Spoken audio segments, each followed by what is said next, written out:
दोस्तों नमस्कार, स्वागत है आप सभी का हमारे इस प्यारे से YouTube चैनल में। तो देखिए बच्चों, हम लोगों ने शुरू किया है प्रैक्टिस सेट 4.4 को और इसमें हमने 3 क्वेश्चंस कंप्लीट भी कर लिए हैं और आज के इस लेक्चर में हम करने वाले हैं क्वेश्चन नंबर 4 और 5। तो चलिए बच्चों, इस वीडियो को हम स्टार्ट करते हैं। तो यहाँ पर देखिएगा, ये रहा आपका क्वेश्चन नंबर 4। अब इसमें क्या दिया गया है, चलिए हम जरा इसको समझते हैं। तो एक है श्रीमती देसाई, जिन्होंने क्या किया, शेयर्स को बेचा और शेयर का प्राइस कितना है भाई, 100 रुपए है। ये फेस वैल्यू है, आप ध्यान रखिएगा, ठीक है। और जब इन्होंने शेयर्स को बेचा ना, तो उस टाइम पे उसका मार्केट वैल्यू कितना था, 50 रुपए था, ठीक है। और शेयर्स बेचने के बाद इनके पास इतना पैसा आया 4988.20 रुपीज, ठीक है।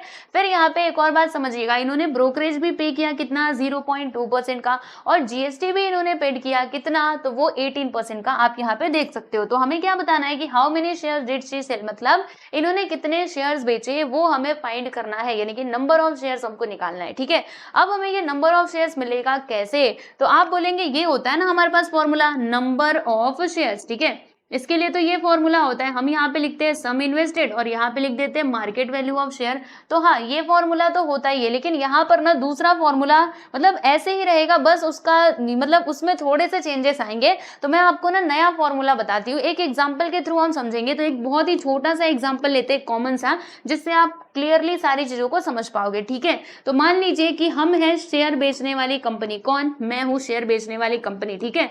मैंने क्या किया ना, अपने शेयर्स को बेचा, कुछ शेयर्स मैंने बेचे, कितने बेचे मैं नहीं बता रही, बस मैंने ये बताया आपको कि मैंने कुछ शेयर्स बेचे और शेयर्स बेचने के बाद मुझे कितना पैसा रिसीव होता है, तो मुझे ना 20 रुपया मिलता है। कितना रुपया, 20 रुपया, ठीक है। और एक और बात आप लोगों को बता दूं कि यहाँ पर ना सेलिंग प्राइस कितना था एक शेयर का, देखो मैं यहाँ पे लिखती हूँ, सेलिंग प्राइस ऑफ 1 शेयर। तो एक शेयर का जानते हो बच्चों सेलिंग प्राइस कितना था, 5 रुपए था, ठीक है। देखो मैंने शेयर्स को बेचा, एक शेयर का प्राइस था 5 रुपए और मेरे पास पैसा कितना आया, 20 रुपए आए। तो मुझे एक बात बताना, मैंने कितने शेयर्स बेचे, सोचो सोचो, अच्छे से सोचो, मैंने कितने शेयर्स बेचे कि मेरे पास 20 रुपए आ गए। तो अभी बहुत आसानी से आप इसका आंसर निकाल सकते हो, मन में ही सोच करके। हाँ बिल्कुल आप सही जा रहे हो, मैंने 4 शेयर्स बेचे, है ना। जब पहला शेयर बेचूंगी तो मुझे 5 रुपया मिलेगा, फिर दूसरे में 5 मिलेगा, तीसरे में 5 और चौथे में 5, यानी ऐसे करके कितने शेयर्स हो गए, 4 शेयर्स हो गए, तभी तो मेरे पास 20 रुपए आए, है ना। तो ये जो 4 आपको मिला बच्चों, ये आपको कैसे मिला, देखो नंबर ऑफ शेयर्स आपने कैसे पता किया, बोलो मैंने कितने नंबर ऑफ शेयर्स बेचे, ये आपने कैसे पता किया। तो आपने क्या किया, ये जो टोटल अमाउंट हमें रिसीव हुआ था, ठीक है, यानी कि 20, इसको हमने डिवाइड किया दोस्तों, किससे डिवाइड किया, सेलिंग प्राइस ऑफ 1 शेयर यानी कि 5 से, तब हमें मालूम पड़ा 5 1 5, 5 4 20, कितना आ गया 4, यानी कि नंबर ऑफ शेयर्स हमें कितने मिलते हैं, 4 शेयर्स मिलते हैं। यानी जब आप 4 मतलब हम लोगों ने जब 4 शेयर्स बेचे ना, तब जाके हमें कितना पैसा रिसीव हुआ, तो 20 रुपया रिसीव हुआ, ठीक है। तो देखो यहाँ से हमने एक फॉर्मूला डिराइव किया कि नहीं, फॉर्मूला हमें क्या मिलेगा, देखो अगर आपको नंबर ऑफ शेयर्स निकालना है कि कितने नंबर ऑफ शेयर्स बेचे, तो देखो इसके लिए हमारे पास ये मिल गया है फॉर्मूला, आप देख सकते हो। ऊपर हमने क्या लिखा है, 20, 20 क्या है, टोटल अमाउंट रिसीव, यानी कि हमें कितना पैसा मिला। तो ऊपर क्या आएगा बच्चों, टोटल अमाउंट रिसीव, ठीक है, ये वाला पैसा यहाँ पर आ जाएगा ऊपर, और नीचे आप क्या लिखोगे, तो सेलिंग प्राइस ऑफ 1 शेयर, ठीक है, क्योंकि सेलिंग प्राइस ऑफ 1 शेयर को ही हमने नीचे लिखा था ना। तो यहाँ पे हम लिखेंगे दोस्तों सेलिंग प्राइस ऑफ 1 शेयर, और जब हम क्या करेंगे, इसको सिंप्लीफाई करेंगे, मतलब इसमें वैल्यूज पुट करके, तब हमें पता चल जाएगा नंबर ऑफ शेयर्स के बारे में, ठीक है। तो यहाँ पर हमें यही फॉर्मूला लगाना पड़ेगा, क्योंकि जो श्रीमती देसाई है, इन्होंने जब शेयर्स को बेचा तो उनको इतना पैसा रिसीव हुआ, तो ये है टोटल अमाउंट रिसीव, ठीक है। और यहाँ पे देखो सेलिंग प्राइस ऑफ 1 शेयर नहीं दिया गया है, सेलिंग प्राइस ऑफ 1 शेयर नहीं दिया है, तो हमें क्या करना पड़ेगा, एक शेयर का जो सेलिंग प्राइस है ना, वो यहाँ पे पहले निकालना होगा, और तब जाके हम लोग फॉर्मूले में सारे वैल्यूज को पुट कर सकते हैं, ठीक है दोस्तों। समझ में आया कि नहीं आप लोगों को, चलो थोड़ा थोड़ा समझ में आया होगा तो भी अच्छी बात है, क्योंकि अभी मैं आपको लिख करके बताऊंगी तो और अच्छे से समझ आएगा। तो आइए आप देखते हैं इसका सॉल्यूशन। तो देखो सबसे पहले जो भी इंफॉर्मेशन दी गई है दोस्तों, उसे आप यहाँ पे लिख दोगे प्रॉपरली। क्या क्या इंफॉर्मेशन दी गई है, मार्केट वैल्यू दिया गया है 50 रुपया, rate of brokerage is given to you 0.2% and rate of GST is 18%, 18% किसके ऊपर, ब्रोकरेज के ऊपर, एंड टोटल अमाउंट रिसीव कितना है 4988.20। ये सब कुछ इंफॉर्मेशन दी गई थी, मैंने यहाँ पर लिख दिया है बच्चों गिवन, ठीक है, ओके। फिर अब हम यहाँ पे कैलकुलेट करेंगे दोस्तों ब्रोकरेज। तो ब्रोकरेज का परसेंटेज जरा देख लीजिए कितना है, 0.2%। तो ब्रोकरेज किसके ऊपर कैलकुलेट किया जाता है, मार्केट वैल्यू के ऊपर कैलकुलेट किया जाता है। तो यहाँ पर मैंने लिख दिया MV, यानी कि मार्केट वैल्यू, ठीक है। बराबर। अभी हम क्या करेंगे, इसको थोड़ा सिंप्लीफाई करेंगे तो 0.2% का मतलब क्या होता है 0.2 इंटू 100 बराबर। और मार्केट वैल्यू कितना है भाई 50 रुपया, यहाँ पे लिख दिया मैंने 50। अब इसको सॉल्व कर दो दोस्तों, तो जब आप इसको सिंप्लीफाई करेंगे ना तो बताओ कितना मिलेगा। देखो अभी आपको ना इसमें कंफ्यूजन हो सकता है, तो मैं अच्छे से बता रही हूँ, सुनो। यहाँ पे देखो 0 से 0 इसको काट देना, ठीक है ना, काट दोगे पक्का, हाँ। फिर देखो 5 से इसको करना, या फिर एक काम करो, यहाँ पर ना आप इन दोनों को मल्टीप्लाई करो। 5 2 से कितना होता है भाई 10 होता है, यहाँ पर आ जाएगा 10। नीचे क्या है, नीचे है प्यारे दोस्तों 10, ठीक है। लेकिन ये देखो इधर पॉइंट है ना, तो पीछे से एक नंबर के बाद आप पॉइंट लगा दोगे, मतलब यहाँ पर आपको मिलेगा 1/10। अब इसको अच्छे से सिंप्लीफाई करके बताओ कितना आएगा। तो जी हाँ, आपने बिल्कुल सही कहा, यहाँ पर आ जाएगा दोस्तों 0.1 रुपीज। कितना आएगा 0.1, क्योंकि नीचे देखो एक नंबर के बाद 0 है ना, इसीलिए मैंने पीछे से एक नंबर के बाद पॉइंट लगा दिया। यानी कि ब्रोकरेज हमें कितना मिलता है दोस्तों 0.1 रुपीज मिलता है, ठीक है, ओके। फिर अभी हम निकालेंगे बच्चों जीएसटी। तो जीएसटी किसके ऊपर कैलकुलेट किया जाता है, आप सभी लोग जानते हो, ब्रोकरेज के ऊपर। जीएसटी का रेट कितना दिया है 18%। तो यहाँ पे हम क्या लिखेंगे दोस्तों 18% ऑफ किसका 18%, तो 0.1 रुपीज का 18%, क्योंकि ब्रोकरेज तो हमारा यही है। अब 18% का मतलब क्या होता है 18/100 इंटू, बोलो क्या लिखेंगे 0.1 लिखेंगे, ठीक है। अच्छा अब इसको सॉल्व करो, तो बता रही हूँ कैसे होगा, ध्यान से देखना। यहाँ पर क्या आएगा, पहले एक काम करते हैं, मैं बताती हूँ, सुनो। क्या कर सकते हैं, देखिए मान लीजिए कि पहले मैं ना इसको 2 से कैंसिल करती हूँ, 2 9 से 18, और यहाँ पर कितना आ जाएगा बच्चे 2 5 से 10, मतलब यहाँ पर हमें मिलता है 9 और अपॉन में आ गया हमारे पास 50, ठीक है। और फिर इधर देखना, जब इन दोनों का हम मल्टीप्लाई करेंगे, यहाँ पे है ना 0.1, तो इन दोनों का जब आप मल्टीप्लाई करोगे तो आपको कुछ ऐसा मिलेगा। देखो भाई यहाँ पे ऐसे मिलेगा, दोनों का मल्टीप्लाई करेंगे तो 0.9 और अपॉन में आ गया 50, ठीक है। अब मान लीजिए ये पॉइंट मुझे हटाना है, तो इसके लिए मुझे यहाँ पे 10 से मल्टीप्लाई करना पड़ेगा। अगर मैंने ऊपर किया तो नीचे भी करना होगा, यानी कि यहाँ पर मुझे मिल जाएगा 9 और नीचे आएगा प्यारे दोस्तों 500, ठीक है। अब इसको सिंप्लीफाई करेंगे दोस्तों, कैसे किया जाए, अब सोचिए कैसे किया जाए, तो रुको मैं बताती हूँ। अरे इसको करने का एक और आसान तरीका था, इतना सारा करने से अच्छा है कि यहीं पर आप एक छोटा सा दिमाग लगा दोगे ना, तो आपको फटाक से इसका आंसर मिल जाएगा। देखो जैसे 18/100 दिया है, रहने देना, मतलब 18% का 18% का मतलब क्या हुआ 18/100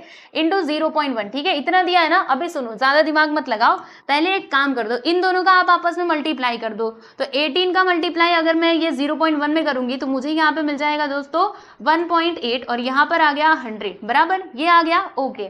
अब सुनो, आसानी से आंसर मिलने वाला है, बिल्कुल भी टेंशन वाली बात नहीं है। देखो यहाँ पे क्या है, यहाँ पर देखो नीचे मतलब एक के बाद 2 0 है ना, तो हम क्या करेंगे पीछे से 2 नंबर के बाद हम पॉइंट लगा देंगे, यानी ये जो पॉइंट है ना दोस्तों ये यहाँ पे शिफ्ट हो जाएगा, ठीक है। समझ में आ रहा है, नहीं समझ में आ रहा है, सुनो एक बार फिर से अच्छे सुनो। यहाँ पे 100 बराबर। अब मान लो मुझे ये पॉइंट क्या करना है, हटाना है, तो इसके लिए मैंने इधर 10 से मल्टीप्लाई किया, और अगर मैंने ऊपर किया तो नीचे भी करना पड़ेगा। तो यहाँ पर क्या आएगा, अब ये पॉइंट जा चुका है और इधर कितना आ जाएगा, तो यहाँ पे 2 0 और ये वाला 0 यहाँ पर, ठीक है। तो देखो इधर कितना 0 है, 3 0 है ना, तो हम क्या करेंगे पीछे से 3 नंबर के बाद पॉइंट लगा देंगे। तो यहाँ पे देखो 18 तो रहेगा ही, 1 2, यहाँ पे तीसरा नंबर नहीं है तो उसको आप 0 मान लेना, ठीक है। फिर यहाँ पे पॉइंट लगा दो, यानी कितना आया 0.018। तो ये मिलता है हम लोगों को जीएसटी। समझ आया कि नहीं, हाँ तो ऐसे ही करना था। चलो यहाँ पे हम लिख देते हैं बच्चों 0.018, राइट, क्लियर हुआ, एंड रुपीस। तो ये हो गया दोस्तों हमारा जीएसटी, आप देख सकते हैं। चलिए अब मैं इसको यहाँ से थोड़ा सा मिटा देती हूँ, ओके। अब हमें क्या करना है, सेलिंग प्राइस निकालना है, सेलिंग प्राइस ऑफ 1 शेयर। तो बच्चे देखिए हमने फॉर्मूला तो बहुत अच्छे से देखा था, अगर मुझे सेलिंग प्राइस निकालना होता है तो क्या करना होता है, मार्केट वैल्यू में से हम ब्रोकरेज को माइनस करते हैं और इसके साथ साथ हम जीएसटी को भी माइनस करते हैं, मैंने आपको सिखाया था। तो यहाँ पे हम क्या लिखेंगे दोस्तों, मार्केट वैल्यू माइनस ब्रोकरेज है ना, क्योंकि आप सेल कर रहे हो, अगर आप खरीदते रहते ना तो फिर आपको प्लस करना रहता, लेकिन आप बेच रहे हो इसीलिए हमें माइनस करना पड़ेगा, माइनस जीएसटी। सारे वैल्यूज को अब यहाँ पे रखो। तो बच्चे market value is given to you, कितना दिया है मार्केट वैल्यू 50 रुपया लिख दीजिए, एंड ब्रोकरेज आपने इसके ऊपर कितना दिया, तो 0.1 रुपीज का, और जीएसटी आपने कितना पे किया है दोस्तों 0.018 रुपीज, ठीक है। तो क्या करें हम, देखो पहले हम क्या करेंगे, आप देख सकते हो ये दोनों माइनस में है ना, तो दोनों को पहले हम एक साथ जोड़ेंगे, इन दोनों को जोड़ेंगे और फिर 50 में से उसको माइनस करेंगे। देखो मैं आपको बताती हूँ, पहले आपको यहाँ पे 50 का 50 लिख दो, 0.1, देखो 0.1 और ये जो 0.018 है ना इसको आप प्लस करो, तो क्या आएगा 0.018। चलो प्लस करते हैं, तो यहाँ पे 8 आएगा, यहाँ पर 1, यहाँ पर 1 और यहाँ पे आ गया 0, यानी कितना आया 0.118। तो मैं इधर लिख देती हूँ बच्चों 0.118। आप बोलेंगे हमने प्लस क्यों किया, क्योंकि दोनों माइनस में है ना, तो जब दो नंबर माइनस में रहते हैं तो वहां पे हमें करना होता है प्लस और साइन आता है माइनस का। ठीक है, इतनी बातें क्लियर है। अभी जो 0.118 आया है ना, इसको हमें माइनस करना होगा। किस में से माइनस करना होगा बच्चे, 50 में से माइनस करना होगा। तो 50 माइनस क्या लिखोगे 0.118, तो 0 को आप यहाँ पे लिखोगे, फिर इधर पॉइंट लगा देना 118। चलो माइनस करो, तो देखो पॉइंट के ऊपर पॉइंट लगाना, इधर कुछ नहीं है तो 0 आप ऐसे करके बढ़ा लेना। ठीक है, चलो अब ध्यान से देखते जाना। यहाँ पर तो 0 है, खैर तो 5 ने इसको दिया तो यहाँ पे हो जाएगा 10, फिर 10 ने इसको दिया तो यहाँ पर कितना हो जाएगा दोस्तों, फिर 10 हो जाएगा और इधर बचेगा 9, इधर हो चुका है 4, फिर इसने एक इसको दिया, यहाँ पे 9 हो गया, यहाँ पे 10 हो गया, इसने एक इसको दिया तो यहाँ पे 9 और यहाँ पे हो गया 10। अब 10 में से 8 गया तो 2 और 9 में से 1 गया तो 8, 9 में से 1 गया तो 8, फिर पॉइंट के नीचे हमने पॉइंट लगा दिया, 9 में 0 गया तो 9 और यहाँ पर आ गया 4, यानी कितना आया 49.882।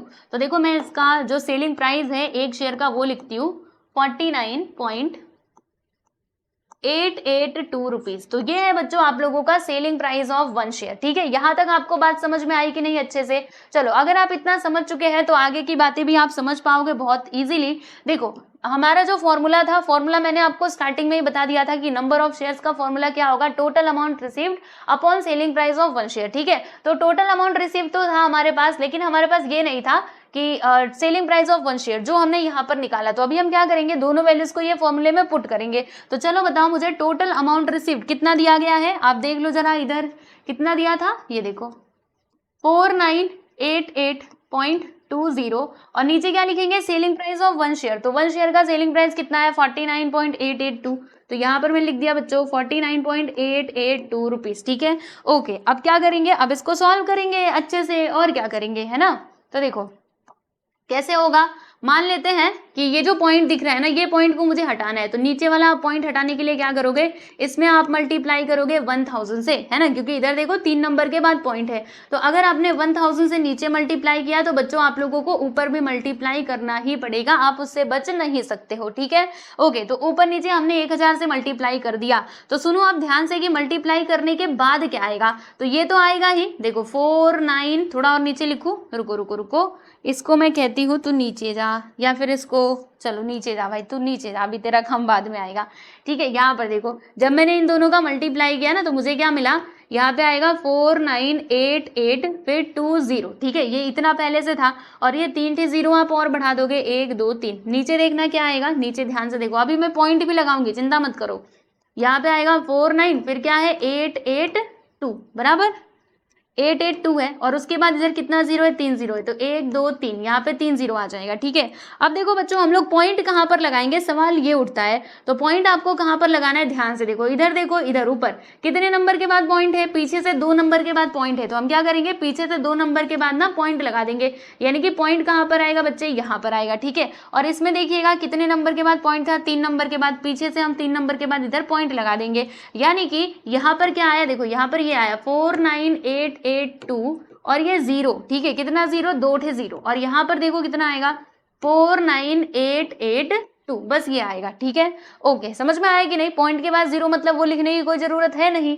ठीक है, अब हम क्या करेंगे दोस्तों, इसको कैंसिलेशन करेंगे।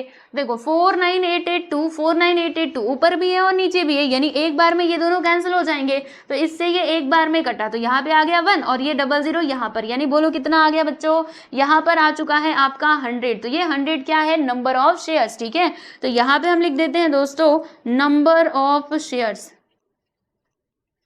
Number of shares which is equal to 100 ही आएगा ना, हाँ 100 शेयर्स। ठीक है, तो यहाँ पर मैं एक काम करती हूँ, अभी लास्ट में इसका आंसर लिख देती हूँ, इसको थोड़ा मिटा करके, हेंस 100 शेयर्स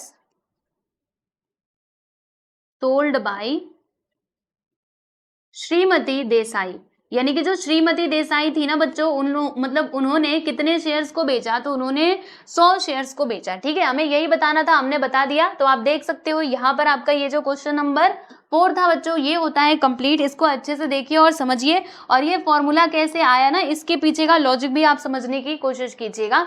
जो मैंने आपको स्टार्टिंग में ही बता भी दिया था। ठीक है दोस्तों, यस देखिए इसको थोड़ा छोटा कर देती हूँ, राइट। चलिए तो अभी हम चलेंगे हमारे इस प्रैक्टिस सेट के लास्ट क्वेश्चन पे, विच इज क्वेश्चन नंबर 5। तो आ जाइए जरा 5th क्वेश्चन की तरफ। तो देखो बच्चों, हाँ ये देखने में काफी लंबा चौड़ा दिख रहा है लेकिन है इजी। मैं आपको बताऊंगी, एक एक लाइन पढ़ करके अच्छे से आप समझ पाओगे। तो देखो इसमें लिखा हुआ है मिस्टर डिसूजा है जिन्होंने क्या किया, शेयर्स को परचेज किया। ठीक है, और कितने शेयर्स इन्होंने परचेज किए हैं बच्चों, 200 शेयर्स परचेज किए हैं। शेयर का फेस वैल्यू देखिए 50 रुपए दिया गया और प्रीमियम है आपका 100 रुपए। तो देखो बच्चों, अगर फेस वैल्यू 50 है और प्रीमियम है 100, तो मुझे एक बात बताओ मार्केट वैल्यू कितना हो जाएगा भाई। तो फेस वैल्यू यहाँ पे 50 रुपया, प्रीमियम है हमारा 100, यानी दोनों मिला करके हो जाएंगे बच्चे 150 रुपया, यानी कि मार्केट वैल्यू कितना हो जाएगा, वो होगा 150। ठीक है, याद रहेगा। चलो आगे बढ़ते हैं। फिर आगे देखो क्या लिखा है कि ही रिसीव्ड, इन्होंने ना रिसीव किया, क्या रिसीव किया, तो 50% का डिविडेंड रिसीव किया शेयर्स के ऊपर, यानी एक शेयर के ऊपर इनको 50% का डिविडेंड मिलता है। समझ रहे हो आप लोग। ठीक है, फिर जब डिविडेंड इनको रिसीव हो गया तो इन्होंने क्या किया, जैसे इन्होंने टोटल शेयर्स कितने खरीदे थे, 200 शेयर्स खरीदे थे, इसके ऊपर इनको डिविडेंड भी मिल गया। डिविडेंड आप सभी जानते हो ना, जो हम इन्वेस्टमेंट करते हैं उसके ऊपर जो रिटर्न हमें मिलता है उसको हम कहते हैं डिविडेंड, बराबर। तो इनको डिविडेंड भी मिल गया। अब डिविडेंड मिलने के बाद इन्होंने क्या सोचा कि चलो ये जो शेयर्स मैंने खरीदा है ना, अब इनको बेचते हैं और बेच करके प्रॉफिट कमाते हैं। डिविडेंड तो खैर मुझे मिल गया, चलो अब इसको बेचते हैं। तो इन्होंने क्या किया, ये 200 के ना 2 टुकड़े किए। इन्होंने 100 शेयर्स को पहले बेचा और जब इन्होंने ये 100 शेयर्स को बेचा ना बच्चों, तो उस टाइम पे समझिएगा ये उन्होंने क्या किया, डिस्काउंट पे बेचा है। कितने का डिस्काउंट दिया, 10 रुपए का डिस्काउंट दिया। यानी कि समझना, जैसे शेयर्स का जो फेस वैल्यू है बच्चों वो है हमारा 50 रुपया। ठीक है, अब सुनो, जब ये पहले वाले 100 शेयर्स को बेच रहे थे तो इन्होंने डिस्काउंट दे दिया। कितने का, 10 रुपए का डिस्काउंट दे दिया। हमने पढ़ा था ना कि एट पार क्या होता है, एट प्रीमियम क्या होता है और डिस्काउंट क्या होता है। तो जब मार्केट वैल्यू क्या होता है, कम होता है और फेस वैल्यू ज्यादा होता है तो उसको हम कहते हैं डिस्काउंट। ठीक है, तो देखो यहाँ पे डिस्काउंट कितना दिया है, 10 रुपए का डिस्काउंट दिया है। यानी कि मार्केट वैल्यू उस टाइम पे कितना था भाई, मार्केट वैल्यू कितना हो जाएगा, तो ये है फेस वैल्यू। फेस वैल्यू में से जब हम किसको निकाल देंगे, डिस्काउंट को निकालेंगे तो हमें मार्केट वैल्यू मिल जाएगा। तो देखो ये 100 शेयर्स का मार्केट वैल्यू हमें कितना मिलता है प्यारे बच्चों, वो मिलता है 40 रुपया, क्योंकि 50 माइनस 10 करोगे तो 40। यानी जब इन्होंने शेयर्स को बेचा ना तो उस टाइम पे मार्केट वैल्यू कितना था बच्चे, 40 रुपए था। ठीक है, समझ में आया आप सभी लोगों को। यानी एक शेयर का प्राइस था 40 रुपए। फिर इन्होंने क्या किया, फिर ये यहीं पे रुके नहीं, इन्होंने कहा अब ये जो 100 शेयर्स मेरे पास बचे हुए ना, इनको भी मैं बेचूंगा। ठीक है, तो इन्होंने देखो वो शेयर्स को बेचा, कितने का बेचा, तो प्रीमियम ऑफ ₹75, यानी 75 रुपीज के प्रीमियम पर उसको बेचा। ठीक है, तो प्रीमियम का मतलब क्या होता है, देखो तब इस टाइम पे मार्केट वैल्यू कितना हो जाएगा, फेस वैल्यू इतना है और प्रीमियम को हम क्या करेंगे, इसमें जोड़ेंगे। तो प्रीमियम कितना था प्यारे दोस्तों, 75। अब इन दोनों को जोड़ दो तो यहाँ पे 5, 7 5 कितना होता है, 12। यानी कि अभी मार्केट वैल्यू कितना हो गया, 125 रुपया। ठीक है, क्योंकि प्रीमियम यानी क्या होता है, मार्केट वैल्यू ज्यादा होता है और जो आपका फेस वैल्यू है वो कम होता है। ठीक है, तो देखो जब इन्होंने ये पहले शेयर्स को बेचा, पहले 100 शेयर्स को, तो उस टाइम पे मार्केट वैल्यू 40 था और जब बचे हुए 100 शेयर्स को बेचा तो फिर उस टाइम पे मार्केट वैल्यू कितना था बच्चे, 125 रुपए। ठीक है, समझ में आए, क्योंकि ये प्रीमियम है, ये डिस्काउंट है। यहां तक बातें क्लियर है। आगे देखो क्या लिखा है, फॉर ईच ट्रेड, यानी हर एक ट्रेड पे ये ब्रोकरेज पे कर रहे हैं भाई 20 रुपए का। यानी कि जब इन्होंने शेयर्स को बेचा, ठीक है, मान लीजिए जब ये शेयर्स को खरीद रहे थे तो उस टाइम पे भी इन्होंने ब्रोकरेज पे किया, बराबर। फिर उसके बाद जब इन्होंने शेयर्स को बेचा तो उस टाइम पे भी इन्होंने ब्रोकरेज दिया है 20 रुपए का। यहाँ पर भी 20 रुपए का ब्रोकरेज दिया और यहाँ पर भी इन्होंने 20 रुपए का ब्रोकरेज दिया। तो फिर हमें फाइंड करना है कि find whether the mister D'Souza gain और incurred a loss by how much. यानी आपको ये बताना है कि ये जो ट्रांजैक्शन इन्होंने किया है ना, 200 शेयर्स खरीदा और फिर वो 200 के 200 शेयर्स को बेच दिया। ठीक है, तो आपको बताना है कि इन्होंने प्रॉफिट गेन किया या फिर इनको लॉस हुआ है। ठीक है, तो अब प्रॉफिट और लॉस का आप पता कैसे लगाओगे, देखो अगर हमारे पास ये हो, क्या हो, इनका टोटल इन्वेस्टमेंट और टोटल पैसा रिटर्न, यानी इन्होंने शेयर्स को खरीदने के लिए कितना पैसा खर्चा किया था और फिर इनको कितना पैसा रिटर्न में मिला, डिविडेंड कितना मिला, इसके साथ साथ जब इन्होंने 100 शेयर्स को बेचा तो इनके पास कितना पैसा आया और रिमेनिंग 100 शेयर्स बेचने के बाद इनको कितना पैसा मिला। अगर हमारे पास ये दोनों चीजें हो, यानी कि इन्वेस्टमेंट और रिटर्न, तो फिर हम बता सकते हैं इनको प्रॉफिट हुआ या फिर लॉस हुआ, है ना, बता सकते हैं। ना। तो अभी हम क्या करेंगे, इनका जो इन्वेस्टमेंट है वो फाइंड करेंगे, इसके साथ साथ इनका जो टोटल रिटर्न है वो हम निकालेंगे और फिर हम वहां पे इजीली डिसाइड कर सकते हैं कि इनका ये जो ट्रांजेक्शन था ये प्रॉफिटेबल था या फिर भैया लॉस वाला था। ठीक है, तो चलो अब इसका सॉल्यूशन हम शुरू करते हैं। तो अब आ जाइए मेरे साथ ये क्वेश्चन को सॉल्व करने के लिए बच्चे। तो सबसे पहले जो इन्फॉर्मेशन दी गई है उसको यहाँ पे लिख लेना चाहिए। तो देखो हमने लिखा हुआ है कि नंबर ऑफ शेयर्स कितने, 200 शेयर्स इन्होंने खरीदे हैं। ठीक है, और ब्रोकरेज कितना पे कर रहे हैं हर एक ट्रेड के ऊपर, तो 20 रुपए का। तो मार्केट वैल्यू ऑफ 1 शेयर बच्चे क्या हो जाएगा, तो यहाँ पर देखिएगा, अगर मैं मार्केट वैल्यू की बात बताऊं, जब इन्होंने शेयर्स को खरीदा था तब की मैं बात बता रही हूँ। ठीक है, तो शेयर्स को जब इन्होंने खरीदा था तो फेस वैल्यू इतना था और मार्केट वैल्यू कितना था बच्चों, 100 रुपए। मार्केट वैल्यू नहीं, प्रीमियम, तो फिर मार्केट वैल्यू कितना हो जाएगा एक शेयर का, तो यहाँ पे हम लिखेंगे फेस वैल्यू प्लस प्रीमियम, है ना। तो फेस वैल्यू कितना था 50 रुपया और प्रीमियम कितना था दोस्तों, वो था हमारा 100 रुपया। अब इन दोनों को जोड़ेंगे तो बोलो कितना आएगा, 150 रुपए आ जाएगा। यानी कि ये हमें क्या मिलता है, तो ये मिलता है मार्केट वैल्यू ऑफ 1 शेयर, यानी एक शेयर का मार्केट वैल्यू। ठीक है, तो अब यहाँ से हम निकाल सकते हैं amount invested to buy shares, यानी कि जो मिस्टर डिसूजा है इन्होंने शेयर्स को खरीदने के लिए कितना पैसा खर्चा किया। ठीक है, वो हम यहाँ से निकाल सकते हैं। तो इसके लिए क्या करना पड़ेगा बच्चों, अमाउंट इन्वेस्टेड का मतलब यही है सम इन्वेस्टेड। ठीक है, अमाउंट इन्वेस्टेड यानी सम इन्वेस्टेड। सम इन्वेस्टेड का फॉर्मूला क्या होता है, number of shares into market value, है ना। तो यहाँ पर देखो वही हमारा फॉर्मूला बनेगा, number of shares into market value. तो कितना शेयर्स इन्होंने खरीदा है, 200 शेयर्स खरीदे हैं और उस टाइम पे मार्केट वैल्यू कितना था बच्चे, 150। अब इन दोनों का मल्टीप्लाई कर दो तो 15 टू सा कितना होता है दोस्तों, 30 होता है ना। 15 दूनी 30 और ये 3 थे 0 यहाँ पर आ जाएगा, यानी कि कितना आ गया बच्चे, 30,000 रुपए यहाँ पर आ चुका है। आप सभी लोग देख सकते हो। तो ये हमें क्या मिला, ये हमें मिला amount invested to buy shares, यानी शेयर्स को खरीदने के लिए इन्होंने कितना पैसा खर्चा किया है, तो 30,000 रुपए खर्चा किया है। ठीक है, ओके। फिर उसके बाद यहाँ पर हम लोगों ने एक और बात देखी थी कि जो ब्रोकरेज है दोस्तों वो कितना है, वो है हमारा 20 रुपए, यानी हर एक ट्रेड पे वो ब्रोकरेज दे रहे हैं, कितना, 20 रुपए का ब्रोकरेज दे रहे हैं। ठीक है, तो जब ये शेयर्स को खरीद रहे थे तो शेयर का देखो ओरिजिनल प्राइस कितना आया है, 30,000 रुपए आया है, लेकिन अब इसके ऊपर ब्रोकरेज भी तो पे करना पड़ेगा। तो total investment of mister D'Souza क्या हो जाएगा बच्चों, तो ये 30,000 तो आपको लिखना, मतलब लिखना ही है, लेकिन इसके साथ साथ ये 20 रुपए भी इसमें जोड़ देना है, क्योंकि इतना वो ब्रोकरेज भी दे रही है कि नहीं। तो इसीलिए यहाँ पर आप क्या लिखोगे, दोनों का मल्टीप्लाई करो, 3 2 सा, एक मिनट, मल्टीप्लाई नहीं जोड़ना है। तो यहाँ पर कितना हो जाएगा बच्चों, यहाँ पर हो जाएगा हमारा 30,020 रुपया। ठीक है, कितना होगा, 30,020। ये हो गया इनका टोटल खर्चा। ठीक है, total investment of mister D'Souza, मतलब मिस्टर डिसूजा का टोटल इन्वेस्टमेंट कितना था वो शेयर्स के ऊपर, तो 30,020 रुपए का था। ठीक है, यहाँ तक बात समझ में आई। तो ये तो इनका इन्वेस्टमेंट है। अब हमें क्या करना पड़ेगा, देखो बच्चों अभी हमने यहाँ पे इन्वेस्टमेंट का कैलकुलेशन किया, यहाँ पर मैं आप लोगों को बताना चाहती हूँ। देखो बच्चों यहाँ पर हमने जो भी कैलकुलेशन किया ना, वो क्या फाइंड करने के लिए किया, इनका टोटल इन्वेस्टमेंट फाइंड करने के लिए हमने ये पूरा कैलकुलेशन किया। तो यहाँ पर आप हेडिंग डाल करके क्या लिख सकते हो कि कैलकुलेशन फॉर इन्वेस्टमेंट, राइट। यहाँ पर ये कलर तो दिखेगा नहीं, मैं दूसरा ही कलर ले लेती हूँ। लो, मैंने ये ले लिया, ये वाला कलर। देखो यहाँ पे हम जो कैलकुलेशन कर रहे हैं ना वो फॉर इन्वेस्टमेंट है, तो कैलकुलेशन फॉर इन्वेस्टमेंट। ठीक है, तो ये बात आपको समझ में आ गई। हमने ये कैलकुलेशन किस लिए किया, इन्वेस्टमेंट को फाइंड करने के लिए किया, इतना सारा कैलकुलेशन। तो हमें फाइनली यहाँ पे जो टोटल इन्वेस्टमेंट था मिस्टर डिसूजा का वो मिल गया है। अभी हम क्या करेंगे, अभी हम कैलकुलेशन करेंगे फॉर द रिटर्न, मतलब रिटर्न में उनको कितना अमाउंट मिला ये हम इधर निकालेंगे। तो आइए जरा नेक्स्ट पेज पे इसको हम सॉल्व करते हैं। तो अब यहाँ पे दूसरे नंबर पे हम डाल करके लिखेंगे कि calculation for the return, calculation for return. समझ में आया, मतलब रिटर्न इनको कितना पैसा मिलेगा, इसके लिए हम यहाँ पे कैलकुलेशन कर रहे हैं। तो आप ध्यान से देखिएगा, जो रेट ऑफ डिविडेंड है बच्चों वो कितना दिया गया है, इसमें आप देख सकते हो 50% का। तो मैं इधर लिखती हूँ कि रेट ऑफ डिविडेंड 50 नहीं 20 है ना, I think rate of dividend 50 है, 50 रेट ऑफ डिविडेंड। तो बच्चों जो आपका डिविडेंड का रेट है ना वो हमारे पास है 50%, मतलब एक शेयर्स के ऊपर इनको कितना डिविडेंड मिलेगा, 50% का डिविडेंड मिलेगा। तो यहाँ पर हम लिखते हैं कि dividend on 1 share, dividend on 1 share, यानी एक शेयर का डिविडेंड कितना होगा। तो देखो दोस्तों, आपको एक बात बताती हूँ, डिविडेंड जो है वो हमेशा फेस वैल्यू के ऊपर कैलकुलेट किया जाता है, आप बहुत अच्छे से जानते हो। तो फेस वैल्यू कितना था, ये जो शेयर्स हैं इनका फेस वैल्यू था कितना, 50 रुपए, यानी 50 रुपए के ऊपर ही डिविडेंड मिलेगा।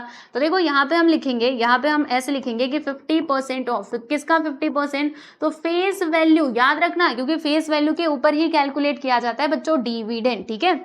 तो आगे देखो यहाँ पर क्या आएगा, 50% का मतलब क्या होता है, 50/100 होता है, इनटू फेस वैल्यू हमारा कितना था, फेस वैल्यू था बच्चों हमारा 50 रुपए, ठीक है, इतना ही था, हाँ बोलो, हाँ इतना ही था, ठीक है। अब क्या होगा देखो ध्यान से, यहाँ पे 0 0 कट, ये वाले 0 से ये वाला 0 कट, दोनों को मल्टीप्लाई करेंगे तो कितना आएगा, 25 रुपए आ जाएगा। यानी कि एक शेयर्स के ऊपर है कितना पैसा मिल रहा है, यानी कितना डिविडेंड मिल रहा है, तो वो मिल रहा है दोस्तों 25 रुपया। तो अगर एक शेयर के ऊपर 25 रुपए मिल रहा है डिविडेंड, तो फिर 100 शेयर्स के ऊपर, क्योंकि इन्होंने कितना शेयर्स खरीदा था, 200 शेयर्स ना, तो 200 शेयर्स के ऊपर इनको डिविडेंड कितना मिलेगा वो हम यहाँ पर निकाल लेते हैं। तो यहाँ पे लिखेंगे कि therefore dividend on 200 shares, A dividend on 200 shares, ठीक है, 200 शेयर्स के ऊपर इनको डिविडेंड कितना मिलेगा, तो आप क्या करोगे, 200 में मल्टीप्लाई करोगे, किससे बच्चों, 25 से, तो कितना आएगा, 25 टूजा कितना होता है भाई, 50 होता है ना, 25 टूजा हमारा होता है बच्चे 50, ठीक है, और ये 2 0 यहाँ पर, यानी कितना आ गया, 5000 रुपए, ठीक है, 5000 ही आएगा, एक बार मैं देखती हूँ, 25 टूजा 100, राइट, और क्या, और ये 2 0 यहाँ पर, ठीक है। तो आपको टोटल डिविडेंड कितना मिला, आपको मिलेगा टोटल डिविडेंड 5000 रुपए।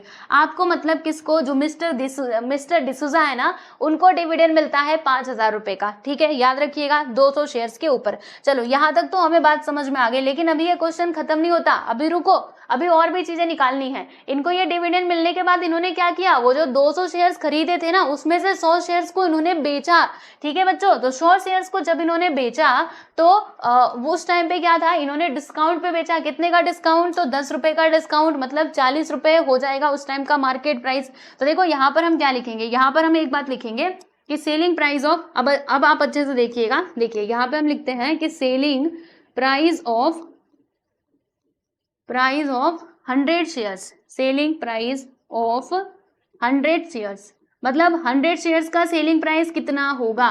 तो नंबर ऑफ शेयर्स कितने हैं दोस्तों, तो ये है हमारे पास 100, ठीक है, और उस टाइम पे मार्केट वैल्यू क्या होगा, तो देखो मैं आपको बताती हूँ, ध्यान से देखना, अभी मैं यहाँ पे डायरेक्टली लिखने जा रही हूँ, ठीक है, क्योंकि ये थोड़ा सा बड़ा क्वेश्चन है ना, तो बड़े क्वेश्चन में अगर आप एक एक चीजें नहीं लिखते हो ना तो भी चलता है। जैसे अभी आपको मार्केट वैल्यू फिर निकालना पड़ेगा, राइट, तो फेस वैल्यू, फिर उसके बाद यहाँ पे माइनस करके डिस्काउंट करोगे, तो इससे अच्छा है आप डायरेक्टली कर दो और आपको पूरे नंबर मिलेंगे, ठीक है, उसकी चिंता छोड़ दो। क्योंकि जब बड़े क्वेश्चन सॉल्व करते हो ना, तो उसमें एक आध स्टेप अगर आप नहीं लिखते हो तो भी चलता है, ठीक है। तो देखिएगा, मार्केट वैल्यू हमें चाहिए जब वो 100 शेयर्स को बेच रहे थे तब, मार्केट वैल्यू कैसे मिलेगा, फेस वैल्यू कितना था भाई 50 रुपए, और फिर इन्होंने डिस्काउंट दिया है, याद रखो ये डिस्काउंट है बच्चों, प्रीमियम नहीं है, तो डिस्काउंट कितने का, 10 रुपए का, तो बोलो मार्केट प्राइस कितना हो जाएगा, तो 50 माइनस 10 करोगे तो कितना आएगा, वो हमें मिल जाएगा दोस्तों 40। अब इन दोनों का मल्टीप्लाई करो तो आपको मालूम पड़ जाएगा कि सेलिंग प्राइस ऑफ 100 शेयर्स कितना था, तो 4000 रुपए, ठीक है। तो ये हो गया हमारा सेलिंग प्राइस ऑफ 100 शेयर्स, ठीक है, यहाँ तक बात समझ में आई। जब इन्होंने स्टार्टिंग में 100 शेयर्स बेचे ना, तो उस टाइम पे सेलिंग प्राइस हमारा कितना आया था, 4000 रुपए, ठीक है। लेकिन रुको, यहाँ पे बात खत्म नहीं होती है, अब हर एक ट्रांजेक्शन के ऊपर ये पे कर रहे हैं 20 रुपया ब्रोकरेज, ठीक है। तो जब इन्होंने ये शेयर्स को बेचा तो अब इसके ऊपर इनको 20 रुपए का क्या देना पड़ा, ब्रोकरेज भी देना पड़ा, ठीक है। तो अब इनके पास टोटल अमाउंट कितना आएगा, देखो 4000 रुपए मान लो इनके पास आने वाला था मार्केट वैल्यू के हिसाब से, लेकिन 20 रुपया इन्होंने इसमें से क्या दे दिया, ब्रोकरेज भी दे दिया। तो आप 20 रुपए को क्या कर दोगे बच्चों, माइनस भी कर दोगे, है ना, माइनस करना होगा ना, और फिर जितना पैसा बचेगा वो उनके पास आएगा, ठीक है। तो आप देखो यहाँ पे हम लिखते हैं कि अमाउंट रिसीव्ड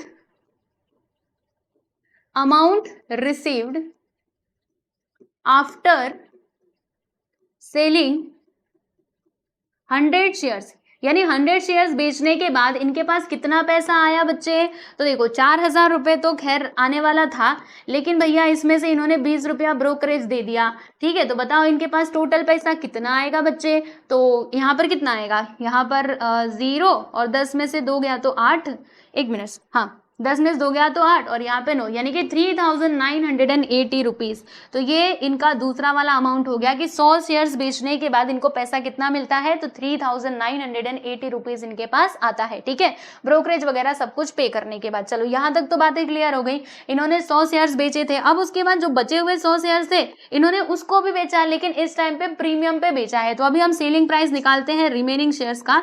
तो यहाँ पे हम लिखेंगे बच्चों सेलिंग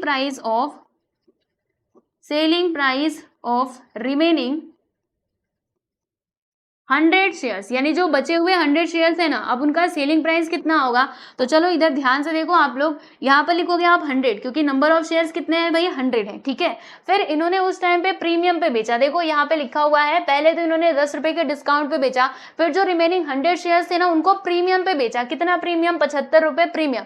प्रीमियम यानी क्या होता है कि मार्केट वैल्यू ज्यादा होता है, फेस वैल्यू कम होता है। यानी अगर मुझे मार्केट वैल्यू निकालना है, प्रीमियम दिया गया है, फेस वैल्यू दिया गया है, तो क्या करना होगा, फेस वैल्यू प्लस प्रीमियम करना होगा। आप सभी लोग जानते हो। तो फेस वैल्यू यहाँ पे 50 और प्रीमियम कितना है भाई 75, यानी दोनों मिलकर के कितना हो जाएगा, तो 100 इंटू, इन दोनों को जोड़ेंगे तो यहाँ पे 5 आएगा, 7 5 12, यानी कि 125 आ जाएगा। और इन दोनों का जब हम मल्टीप्लाई करेंगे दोस्तों, तो हमें यहाँ पर मिलेगा 12,500 रुपए। ठीक है, तो ये क्या मिला, ये हमें वो वाला अमाउंट मिला है जब हमने रिमेनिंग 100 शेयर्स को बेचा तब। ठीक है, अब सुनो बच्चों ध्यान से, अब इसके ऊपर ना इनको क्या पे करना पड़ेगा, ब्रोकरेज भी देना पड़ेगा। इतना तो पैसा इनके पास आने वाला था, लेकिन भाई बीच में आ गया brokerage.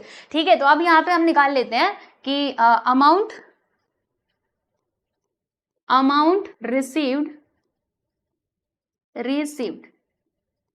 After selling remaining 100 shares, यानी रिमेनिंग जो 100 शेयर्स है ना उनको बेचने के बाद इनके पास कितना पैसा बचेगा। ओके, मतलब कितना पैसा रिसीव होगा। तो आइए देखते हैं दोस्तों क्या करना होगा। बहुत सिंपल है, ये जो 12,500 आया है ना, अब इसमें से आप माइनस करोगे, किसको, 20 रुपया माइनस कर दो, मालूम पड़ जाएगा। तो 0 में 0 गया 0, 10 में से 2 गया 8, यहाँ पे बचेगा 4 और यहाँ पे 2, यानी कि 12,480 रुपया इनको मिला है। ठीक है, तो मैं इसको भी एक बॉक्स में कर देती हूँ बच्चों। ओके, चलो अब यहाँ तक आप लोगों को बातें समझ में आएगी नहीं, मैं एक बार फिर से बताती हूँ। देखो ये पीछे वाला तो आपको क्लियरली समझ में आ गया होगा कि इन्होंने टोटल कितना इन्वेस्टमेंट किया। ठीक है, इसी में आपको डाउट होगा। तो देखो अभी हम ये जो कैलकुलेशन कर रहे हैं ना, वो किसके लिए कर रहे हैं बच्चों, रिटर्न के लिए, कि उनको वो शेयर से कितने कितने पैसे मिले हैं। तो सबसे पहला उनको डिविडेंड मिला, ये जो आप देख रहे हैं ना, ये इनको डिविडेंड मिला है, आप देख सकते हो। ठीक है, फिर उन्होंने क्या किया, डिविडेंड रिसीव करने के बाद 200 शेयर्स थे ना, जिसमें से 100 शेयर्स इन्होंने बेचा और इनको इतना पैसा रिसीव हुआ। फिर जो रिमेनिंग 100 शेयर्स थे उसको भी बेच दिया और उनको इतना पैसा रिसीव हुआ, यानी टोटल अमाउंट इनको कितना रिसीव हुआ है। तो ये और ये, इन सभी को हम जोड़ देंगे। ठीक है, तो देखो यहाँ पे हम लिखते हैं अभी फाइनली कि टोटल अमाउंट रिसीव्ड, रुको यहाँ पे आते हैं, चलो यहाँ पे हम लिखते हैं कि टोटल अमाउंट रिसीव्ड। इसके लिए आप क्या करोगे, तो डिविडेंड कितना मिला था 5,000, इसको यहाँ पर लिखोगे। फिर दूसरे नंबर पे कितना मिला 3980, और तीसरे नंबर पे ये जब शेयर्स को बेचा तो इतना मिला। अब इन सभी को आप जोड़ दो, आपको मालूम पड़ जाएगा कि इनको टोटल कितना अमाउंट रिसीव हुआ है। तो चलो भैया प्लस करें हम, 0 0, यहाँ पे आ गया बच्चे 0। ठीक है, फिर इधर 8 8 16 का 6, इधर आ गया 1 और 4 9 4 13 13 और एक 14 का 4, यहाँ पे देखो 14 का 4, 1 आ गया। फिर 12 नहीं 2 2 3 5 5 और ये 0। ओहो यहाँ पे तो गड़बड़ हो रही है, रुको मैं जरा इसको अच्छे से जोड़ती हूँ।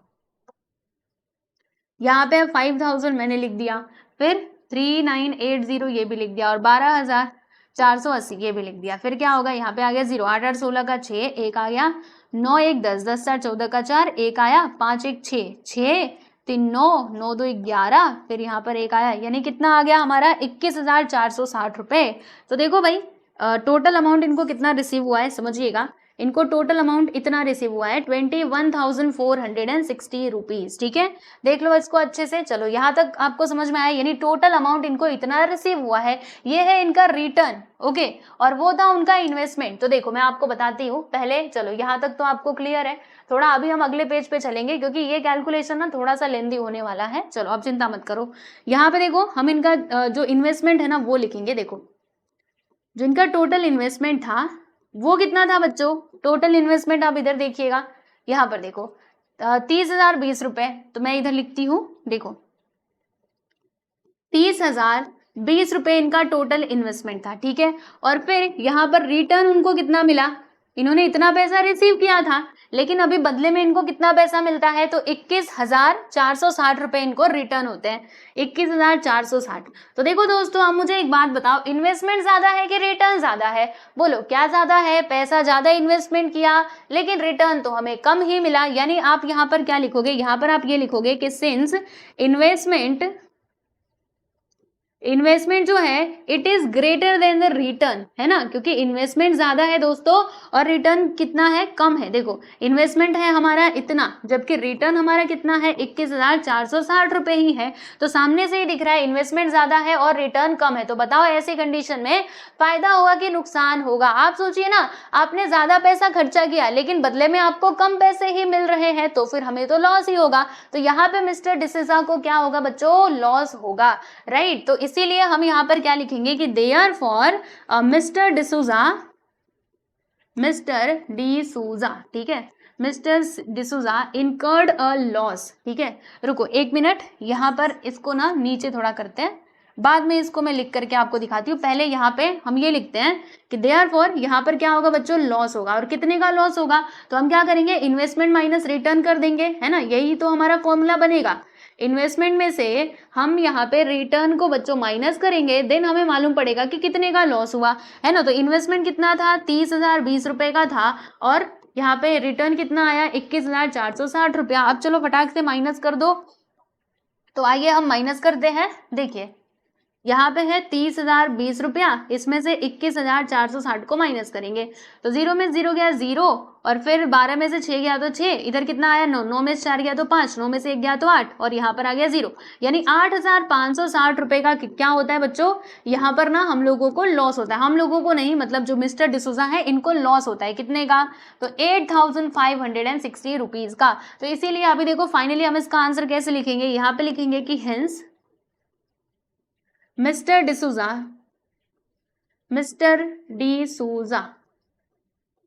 incurred a loss of rupees, कितने का लॉस इन्होंने इनकर किया है। तो देखिएगा इनको लॉस यहाँ पे हुआ है 8,560 रुपीज का। तो ये है बच्चा पार्टी आप लोगों का आंसर, आप देख सकते हो। यस, तो फाइनली हमने ये कंप्लीट कर लिया क्वेश्चन, है ना। लगभग इसको 3 पेज लग गए सॉल्व होने के लिए। बता दिया हमने इनको लॉस हुआ है कितने का। देखो पहले आप ये लिखोगे, ठीक है, और फिर उसके बाद आगे आप रिटर्न निकालोगे, और उसके बाद फिर यहाँ पे फाइनली आपको लॉस का जो अमाउंट है वो मिल जाएगा 8,560। तो देखो दोस्तों, यहाँ पर फाइनली आपका ये जो क्वेश्चन नंबर 4 और 5 है ये हमने कंप्लीट कर लिया, और इसी के साथ ही हमारा ये जो चैप्टर नंबर 4 है बच्चों ये भी होता है कंप्लीट। आप बोलेंगे प्रॉब्लम सेट 4 कहाँ पर है, प्रॉब्लम सेट 4A और 4B ऑलरेडी कंप्लीट हो चुका है। तो प्लेलिस्ट में जब आप जाएंगे तो आपको वो सारे वीडियोस देखने के लिए मिल जाएंगे, ठीक है दोस्तों। तो पढ़िएगा अच्छे से। और मैंने पहले भी बताया आप लोगों को, अगर आप सभी लोग हमारे साथ लाइव पढ़ना चाहते हैं तो आप हमारे इस ऐप को डाउनलोड कर लीजिएगा, क्योंकि यहाँ पर मिलेंगी आप लोगों को हमारी लाइव क्लासेस, ठीक है। और PDF चाहिए तो टेलीग्राम चैनल से जुड़ जाना, यहाँ पर SK क्लास ऐप में भी मिल जाएगा दोस्तों आपको फ्री वाले फोल्डर में PDF, ठीक है। तो चलो आज के लिए इतना ही, मिलते हैं नेक्स्ट वीडियो में। सब लोग अपना ध्यान रखिए। Okay, bye everyone.